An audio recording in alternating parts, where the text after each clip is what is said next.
Hello दोस्तों, मैं doctor Rashmit पाठी आपका अपने चैनल लॉ फाइटर्स अकेडमी में स्वागत करती हूँ।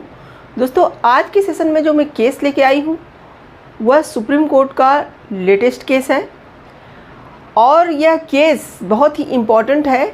यह एग्ज़ाम के ध्येय से बहुत ही ज़्यादा इम्पॉर्टेंट है।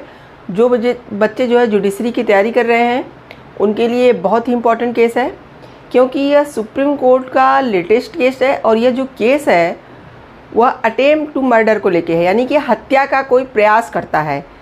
तो जो मतलब आज का सेशन है, इसमें जो केस है वो हत्या के प्रयास को लेकर के सुप्रीम कोर्ट के सामने एक मुद्दा आता है। तो चलिए हम लोग अपने सेशन में यह बातें जानते हैं कि क्या ऐसा जो है मुद्दा रहता है जो सुप्रीम कोर्ट के सामने आता है और सुप्रीम कोर्ट अपने जजमेंट में क्या बातें कहती हैं। तो जैसा कि यह जो केस रहता है वो हत्या के प्रयास का रहता है। तो दो पर्सन थे जिनके ऊपर आईपीसी का सेक्शन 307 के साथ साथ 34 भी लगाया गया था, यानी 34 भी लगाया गया था। और हम लोग जैसा कि जानते हैं कि 307 में हुआ अटेम्प्ट टू मर्डर, यानी हत्या का प्रयास करना। तो चलिए पहले केस के डिटेल को जानने से पहले हम लोग हत्या का प्रयास जो होता है उसमें क्या सज़ा का प्रावधान है यह बातें जान लेते हैं, क्योंकि आज का जो केस है यह इसी पे निर्भर है। पूरा केस ये हत्या के प्रयास के बारे में ही है। जब तक आप इसको अच्छे से समझेंगे नहीं, आप केस को नहीं समझ पाएंगे। तो जैसा कि जो आईपीसी का सेक्शन 307 है वो हत्या का प्रयास की बात करता है, और हमारा जो बीएनएस है उसका सेक्शन 109, बीएनएस यानी भारतीय न्याय संहिता, इसका सेक्शन जो 109 है वो भी हत्या के प्रयास की बात करता है। यानी कि आईपीसी में जो था वो 307 में था और बीएनएस में कहाँ हो गया है, 109 में हो गया है। चीज़ें दोनों में सेम है, इसलिए जो हम 307 में डिफाइन करेंगे वही हमारा बीएनएस के 109 में भी होगा। तो जैसे कि हत्या का प्रयास में क्या होता है कि हत्या करने की जब कोई पर्सन क्या करता है, कोशिश करता है, यानी किसी व्यक्ति को मारना चाहता है लेकिन क्या होता है, मार नहीं पाए। तो मार नहीं पाए लेकिन मारने का वहाँ मतलब पूरी कोशिश थी कि मैं उस पर्सन को मार दूँ। यहाँ पे वो जो दोनों लोग थे उन्होंने उस पर्सन को क्या किया था, गोली मारा था। तो ऐसे ही हत्या का प्रयास में यही होता है कि कोई भी पर्सन किसी पर्सन को मारने की कोशिश कर रहा है लेकिन वो मार ना पाए। तब यहाँ पे दो कंडीशन अप्लाई होती है। एक क्या कि अगर मारने की कोशिश कर रहे हैं पर मार नहीं पाए और वो आदमी क्या होता है, एकदम सेफ बच जाता है, तब वहाँ सज़ा का क्या प्रावधान है, तब वहाँ पे 10 साल की सज़ा और फाइन लगता है, यानी 10 साल का कारावास और उसके साथ साथ फाइन लगाया जाएगा।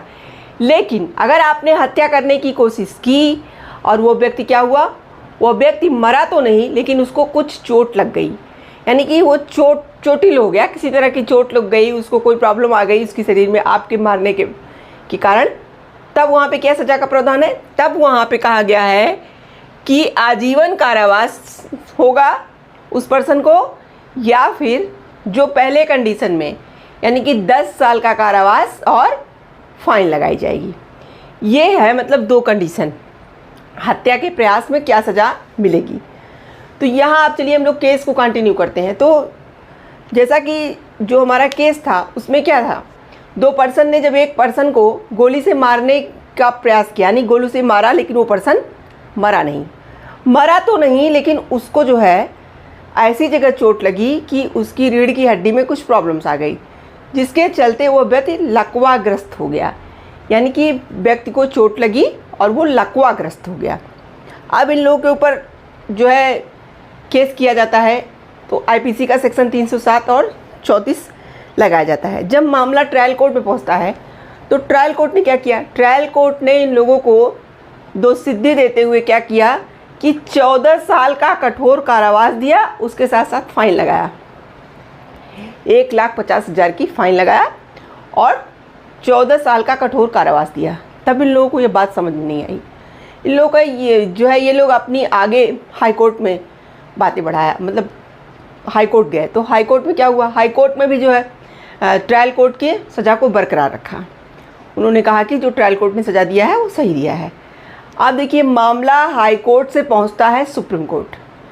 सुप्रीम कोर्ट के सामने जब ये मुद्दा जाता है तो चलिए हम लोग जानते हैं कौन से जज बैठे थे जो इस केस की सुनवाई कर रहे थे और क्या उन्होंने अपने जजमेंट में कहा। जैसा कि जब यह केस सुप्रीम कोर्ट तक पहुंचता है तो सुप्रीम कोर्ट में जब बातें पहुंचती हैं तो दो जजों की खंडपीठ थी, जस्टिस सीटी रवि कुमार और जस्टिस राजेश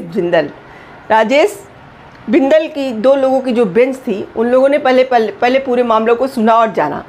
तो जो ये अपील करता थे, इनका क्या कहना था? इनका ये कहना था कि देखिए सर, जो हत्या के प्रयास की सज़ा है वहाँ पे हमें ये नहीं दी गई है, हमें हत्या के प्रयास की सज़ा मिलनी चाहिए, लेकिन यहाँ जो सज़ा दी गई है वह सही सज़ा नहीं है। देखिए, हत्या के प्रयास में हम लोगों ने जाना कि या तो आजीवन कारावास मिलेगा या 10 साल की सज़ा मिलेगी। यही इन लोगों ने कोर्ट के सामने अपनी बातें रखी कि या फिर सज़ा हम लोगों को आजीवन कारावास मिलनी चाहिए थी या 10 साल की सज़ा मिलनी चाहिए थी। यहाँ तो हमको 14 साल की सज़ा मिली है। तब देखिए, यहाँ पे सुप्रीम कोर्ट ने उन लोगों की बातों को सुना और सारे एविडेंस वगैरह को देखा और जाना।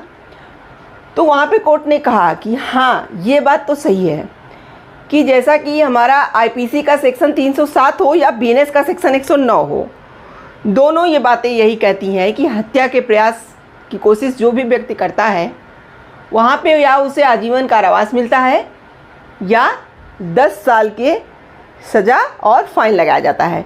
यहाँ पे इनका मामला दूसरी कंडीशन में था कि इन्होंने हत्या करने की कोशिश किया था और क्या हुआ था, व्यक्ति को चोट लगी थी और व्यक्ति लकवाग्रस्त हो गया था। तो इनको यहाँ पे आजीवन कारावास मिलना चाहिए था या पहली सज़ा यानी कि 10 साल का कारावास और फाइन। तो इन लोगों का भी, अपीलकर्ताओं का भी यही कहना था कि सर ऐसा होना चाहिए, लेकिन हमारे साथ ऐसा नहीं हुआ। तब कोर्ट को भी लगा कि हाँ, यहाँ बात तो सही है। कोर्ट ने भी कहा हाँ, आईपीसी का सेक्शन 307 जो है वो तो यही कहता है कि कितनी सज़ा मिलनी चाहिए, तो 10 साल की सज़ा या फाइन, 10 साल की सज़ा प्लस फाइन या फिर आजीवन कारावास, इस कंडीशन में अगर व्यक्ति चोट से ग्रस्त हो गया मारने के प्रयास में। तो कोर्ट ने कहा कि दंड अपराध के अनुपात में होना चाहिए था, लेकिन यहाँ पे नहीं हुआ। तो इस पे कोर्ट ने कहा कि चूंकि अपीलकर्ता की सज़ा सेक्शन 307 आईपीसी के तहत दोषसिद्धि है, दोषसिद्धि तो है, मतलब कोर्ट ने कहा आप लोगों ने यहाँ गलत तो किया है, आप लोग दोषसिद्धि तो मतलब रहोगे ही, हम हस्तक्षेप करने से इनकार करते हैं। मतलब कोर्ट ने कहा कि यहाँ दोषसिद्धि आपकी जो हुई है वो तो सही हुई है, हम इसमें इंटरफेयर नहीं करेंगे, मतलब आप लोगों की जो दोषसिद्धि की गई है वो सही की गई है। इसलिए अपराध की गंभीरता को ध्यान में रखते हुए उक्त अपराध के लिए दंड लगाया जाना आवश्यक है। कोर्ट ने कहा क्योंकि आप लोग यहाँ दोषसिद्ध हो और दोषसिद्ध रहोगे भी, और आप लोगों ने जो अपराध किया है वो बहुत गंभीर अपराध है, इसलिए आपको दंड भी मिलना ही चाहिए।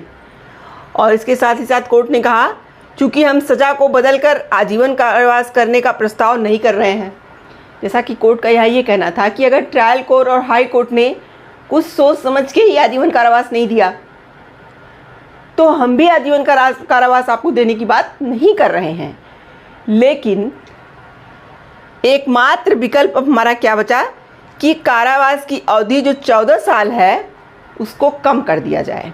यानी उसको कम करके कोर्ट ने क्या किया, जो 10 साल होना चाहिए वही किया, और जो इनको फाइन लगाया गया था उसको बरकरार रखा। 1,50,000 का इनके ऊपर, जो उन दोनों लोगों के ऊपर फाइन लगा था, कोर्ट ने उसे बरकरार रखा। यानी कि यहाँ पे कुल मिला के कोर्ट का यही कहना था, कोर्ट ने उनकी सज़ा जो 14 साल थी उसको 10 साल में कन्वर्ट कर दिया, क्योंकि कोर्ट का ये कहना था कि यहाँ पे देखो आजीवन कारावास भी दिया जा सकता था, लेकिन जब हाई कोर्ट ने, ट्रायल कोर्ट ने आपको आजीवन कारावास नहीं दिया तो हम भी यहाँ आजीवन कारावास देने की बात नहीं करेंगे।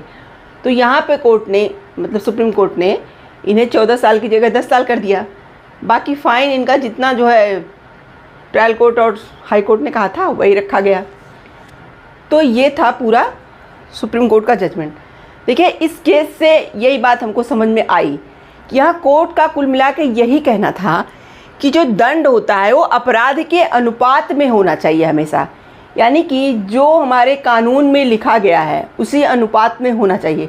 अगर कानून में आईपीसी के सेक्शन 307 के लिए अधिक से अधिक आजीवन कारावास की बात की गई है और उससे मतलब कम 10 साल की सज़ा, तो यहाँ पे बीच की बात जो निकाली गई थी 14 साल, तो उसी पे कोर्ट ने कहा कि यह मतलब सही नहीं है, तो इसीलिए इनकी सज़ा को 10 साल कर दिया गया था। तो आशा करते हैं कि आज का सेशन आपको पसंद आया होगा। आप मेरे चैनल को लाइक कीजिए, सब्सक्राइब कीजिए, शेयर कीजिए और बेल आइकन को दबाइए, जिससे ऐसे ही नई नई जानकारी उसमें आपको अवगत कराती रहूँ। तो थैंक यू वेरी मच।